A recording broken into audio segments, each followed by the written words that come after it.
Assalamualaikum warahmatullahi wabarakatuh. Pertemuan pada hari ini adalah pertemuan kita bab yang keempat, yaitu aliran-aliran dalam ilmu kalam. Dalam hal ini adalah diawali dengan Khawarij dan Murji'ah. Dikarenakan pertemuan di hari yang lalu adalah tentang asal-usul latar belakang terjadinya sebuah kalam. Oleh karena itu, dikarenakan yang pertama kali keluar adalah Khawarij, maka Khawarij adalah menjadi bahasan pertama di hari ini. Mari kita mulai. Khawarij dan Murji'ah. Khawarij secara etimologi berasal dari kata Khawarij yang berasal dari khoroja, yang artinya adalah keluar. Kenapa mereka dikatakan keluar? Karena mereka telah keluar dari barisan Ali radhiyallahu an. Karena pada saat itu adalah mereka orang-orang yang pertama kali keluar karena tidak setuju dengan adanya arbitres atau tahkim yang dilakukan oleh Ali dan Muawiyah. Ini secara bahasa atau etimologis. Kemudian secara terminologi, Khawarij ialah kelompok pengikut Ali bin Abi Thalib yang keluar meninggalkan barisan karena tidak setuju terhadap keputusan Ali yang menerima arbitres dalam perang Siffin tahun 37 Hijriah dengan kelompok pemberontak Muawiyah bin Abi Sufyan. Nah, ini adalah pengertian Khawarij secara terminologi. Nah, ini pula mewakili latar belakang lahirnya Khawarij. Khawarij ini bermula dari sebuah kekuatan politik, ya kan, awalnya nih. Karena mereka awalnya adalah pasukan Ali yang ia tidak setuju dengan diadakannya arbitres. Kenapa rupanya? Karena dalam pemikiran mereka, Muawiyah adalah pemberontak. Buat apa berdamai dengan pemberontak? Sedangkan pemberontak itu seharusnya adalah ditumpas. Maka oleh karena itu, dikarenakan persoalan inilah lalu lahirlah Khawarij. Khawarij dia keluar dari Ali. Ini latar belakangnya. Nah, oleh karena itu, kalau kita melihat kejadian Khawarij itu, lahirnya Khawarij itu adalah bermula dari persoalan politik yang kemudian ditarik ulur menjadi persoalan akidah gitu. Akhirnya mereka orang-orang yang tidak sesuai dengan akidah dan keyakinan mereka, nanti yang akan datang setelah ini akan ada bahasan pokok-pokok ajarannya Khawarij. Jadi mereka yang tidak sesuai dengan ajaran pokok ajaran Khawarij itu, mereka tidak bagian daripada kelompok Khawarij gitu. Akhirnya yang jadi persoalan politik itu dilarikan kepada persoalan akidah. Nah, inilah awal lahirnya Khawarij. Dan sekarang Khawarij ini banyak berkembang di daerah Aljazair, Tunisia, dan Oman, juga Arabia di bagian selatan. Gitu.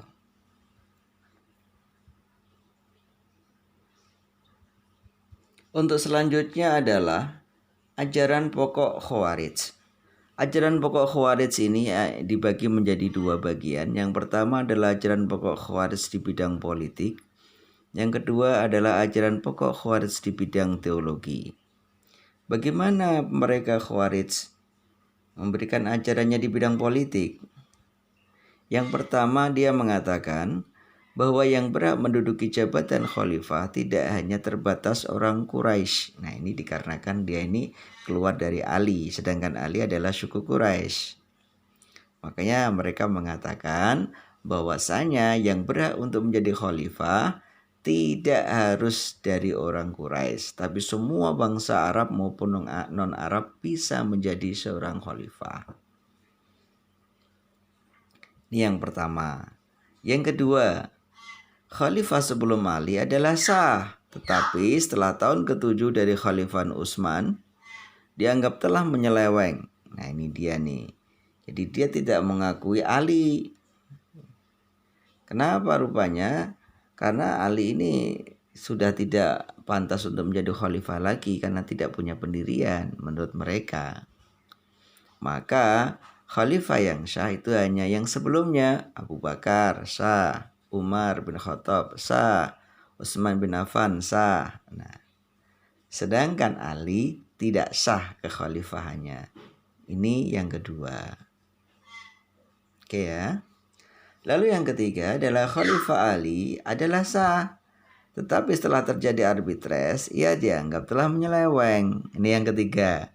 Jadi kekhalifahan Ali yang ketiga ini mengatakan yang separuh kekhalifahan Ali sah. Tapi setelahnya ia terjadi arbitres. Dia mengadakan tahkim, berunding dengan Muawiyah. Ini yang tidak sah. Gitu. Oke ya.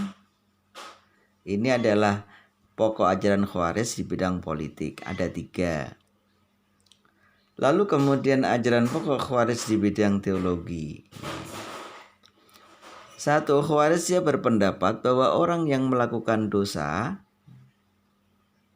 dihukumi sebagai seorang yang kafir. Nah, kalau kamu melakukan dosa besar, berzina, mencuri, ya kan? Itu maka kau akan dihukumi sebagai seorang yang kafir. Nih, 1. Makanya tidak boleh dosa besar. Dosa besar kafir.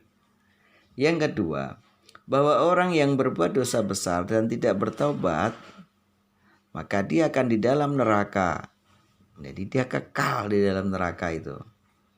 Jadi tidak boleh orang punya dosa, sekali dosa tidak taubat, ya kan? Nah, udah kekal dia di neraka dia. Matinya dia mati dalam keadaan kafir kalau dia tidak bertobat. Nah, ini adalah menurut Khawarij. Kalau kita kan tidak. Kalau kita ini pernah beriman lalu kemudian kita tidak beriman, itu kan yang berimannya tetap dihitung. Kan gitu ya kan? Perbuat baiknya, perbuatan baik kita akan dihitung, dan yang tidak berbuat baik juga akan dihitung. Jadi ya masuk surga, neraka dulu, lalu di ujungnya surga gitu, meskipun sebentar gitu, meskipun di nerakanya lama, ya kan, akhirnya di surganya kan jadi nggak lama, ya kan gitu, nerakanya lama banget, terus di ujungnya baru di surga, udah lama banget, udah gosong-gosong, ya kan. Nah ini kalau buat kita, tapi buat mereka tidak. Kalau kau tidak bertobat maka di neraka terus sampai tidak terhingga waktunya. Ini ajaran Khawarij di bidang teologi yang kedua. Lalu yang ketiga, lihat itu titik yang ketiga itu, bahwa Khawarij lebih berpegang kepada zahirnya lafaz dalam memahami ayat-ayat Al-Quran. Jadi Quran itu kan ada yang secara ayat itu seperti zahir dan ada makna batinnya gitu. Ada fisik, ada makna metafisiknya. Contoh halnya begini. Allahu 'alal arsy istawa. Allah berada di atas singgasananya. Maka ini artinya menurut mereka bahwa Allah itu memang duduk di singgasana yang besar, kursinya mewah, lebih dari raja-raja manusia, begitu kan? Mungkin dia, kalau kita ini kayu maka dia terbuat dari emas gitu. Kalau kita busanya busa biasa maka dia busa istimewa, seperti itu. Nah, ini adalah zahirnya Quran. Contoh lagi, yadullah fawqa aydihim. Yadullah fawqa aydihim misalnya, tangan Allah ada di atas tangan mereka. Jadi seakan-akan Allah ini punya tangan yang besar. Dan tangan-tangan kita yang kecil-kecil ini ada di atas tangannya Allah. Maka seluruh kekuasaan tetap ada di Allah. Ini kalau kita ini orang Ahlus Sunnah wal Jamaah ini kan mengartikan bukan seperti itu. Kalau Allah di singgasana besar artinya adalah Allah duduk di atas seluruh kekuasaannya.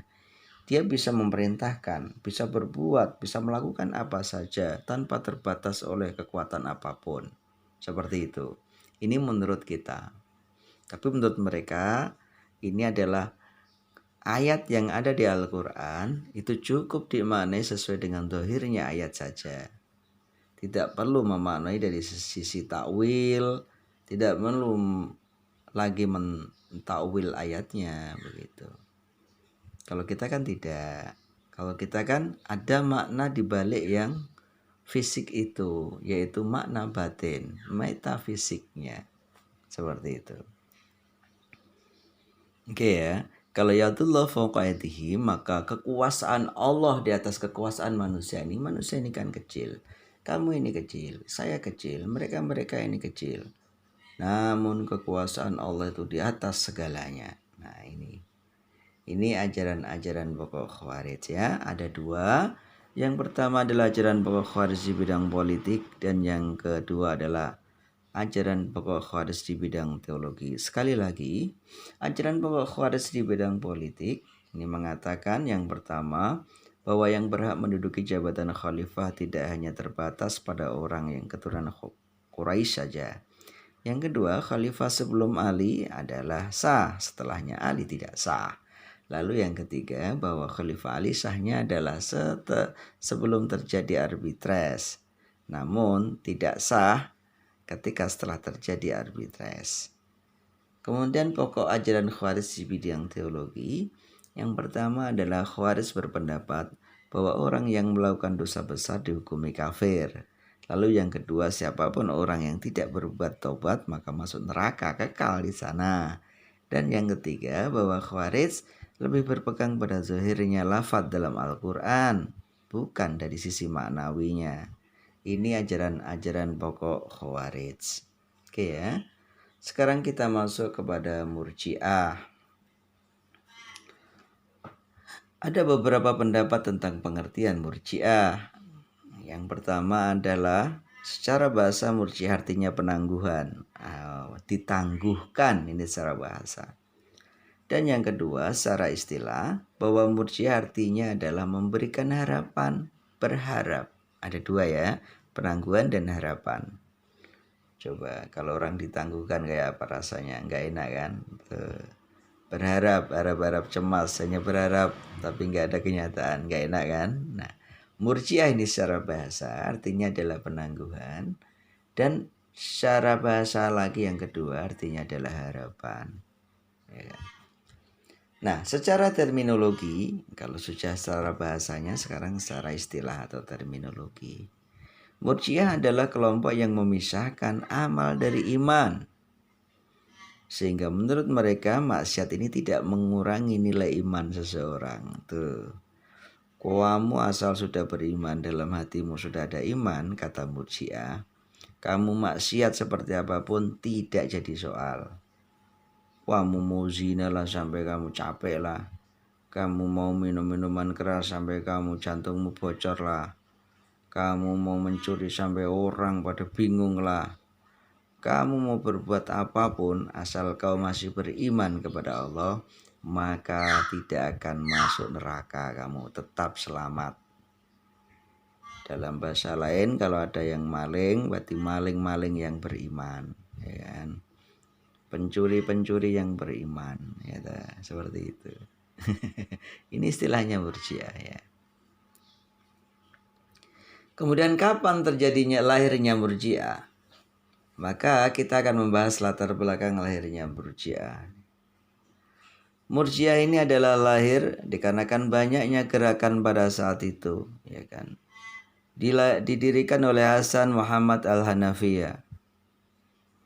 Karena banyaknya pertikaian, munculnya faham-faham yang lain, adanya Muawiyah, adanya Zubair, ya kan, Thalhah bin Zubair dan macam-macam, ya kan. Akhirnya ketika di sisi lain lahirlah Khawarij, maka di sisi lain pula lahirlah Murji'ah itu. Seperti itu. Jadi latar belakang lahirnya Murji'ah adalah karena di latar belakangi banyaknya lahir pemahaman-pemahaman akidah yang macam-macam. Akhirnya terbawalah ia oleh Hasan bin Muhammad Al-Hanafiyah, lalu ia mendirikan aliran yang namanya Murji'ah. Ini untuk menyelamatkan orang-orang yang beriman gitu. Dua orang beriman kok, kalau dia menurut Khawarij kok kalau dia tidak bertobat kok langsung kafir, padahal dia kan pernah beriman. Nah, makanya dia Murji'ah ini membawa aliran untuk menyelamatkan mereka-mereka yang beriman. Kemudian kita lanjutkan kepada ajaran pokok Murji'ah. Ajaran pokok Murji'ah ini ada dua. Yang pertama di bidang politik, yang kedua di bidang teologi. Berarti Murji'ah ini lahir dari politik juga awalnya. Kalau kita melihat dari politik, Murji'ah ini diimplementasikan dengan sikap politik yang netral, non-blok. Tuh. Dia tidak membela sana, tidak membela sini. Dia juga tidak mau membela Syiah yang masih suka sama Ali. Dia pun juga tidak mau membela Khawarij yang keluar dari barisan Ali. Maka dia adalah lahirlah satu kelompok namanya Murji'ah nih. Netral dia, wis pokoknya aku orang bolo Ali, aku ya orang bolo Syiah, aku ya orang bolo Khawarij. Aku ngedekno dhewe ke nyelametke wong beriman sing jenenge Murji'ah. Begitu menurut Hasan Al-Hanafiyah. Adapun di bidang teologi itu agama. Salah satu doktrin yang paling kuat adalah menurut Abu A'la Al-Maududi. Ia mengatakan pengertian iman itu adalah percaya kepada Allah dan Rasul-Nya saja. Oleh karena itu, amal atau perbuatan ini merupakan suatu keharusan bagi adanya iman. Jadi kamu berbuat apapun, iman harus ada. Meskipun maling, kamu harus juga punya iman, kata Murji'ah nih. Oleh karena itu, seseorang tetap dianggap mukmin walaupun meninggalkan perbuatan yang difardukan. Kue meskipun ora sholat, tetap kue mukmin. Meskipun kue atau sholat, kue gaweanmu melakukan dosa besar, kue tetap mukmin selama kau punya iman dalam hatimu itu. Nah, itu Murji'ah nih. Lalu yang kedua, dasar keselamatan adalah iman semata. Selama masih ada iman di hati, setiap maksiat tidak dapat mendatangkan madharat. Tuh, asal kamu punya iman, maka enggak bakal kamu itu masuk neraka, pasti surga. Gitu. Ini mereka. Nah, jadi itu seakan-akan orang tuh hanya pasrah kepada takdirnya dalam hidup ini. Adalah aku ditakdirkan jadi apa terserahlah. Aku ditakdirkan jadi orang nakal lah. Aku ditakdirkan jadi orang pemabuk lah, suka minum lah. Seperti itu. Asalkan imanku masih di hati, saya pasti masuk surga. Nah, seperti itu. Ini ajaran Murji'ah. Kalau kita kan tidak. Kita orang Ahlussunnah wal Jamaah ini meluruskan. Wa may ya'mal mithqala dzarratin khairan yarah wa may ya'mal mithqala dzarratin syarran yarah. Kalau kita ini berbuat baik, maka sekecil apapun perbuatan baik itu Allah akan membalasnya. Dan Allah tidak mau rugi sedikit pun. Kalau kita berbuat buruk pun, ya'mal mithqala dzarratin syarran yarah, maka Allah juga akan membalasnya sekecil apapun perbuatan buruk yang kita lakukan. Nah, ini adalah aliran Khawarij dan Murji'ah. Untuk yang akan datang kita Qadariyah dan Jabariyah. Oleh karena itu siapa yang mau bertanya nanti bisa disampaikan ya. Ini dulu kayaknya. Semoga bermanfaat.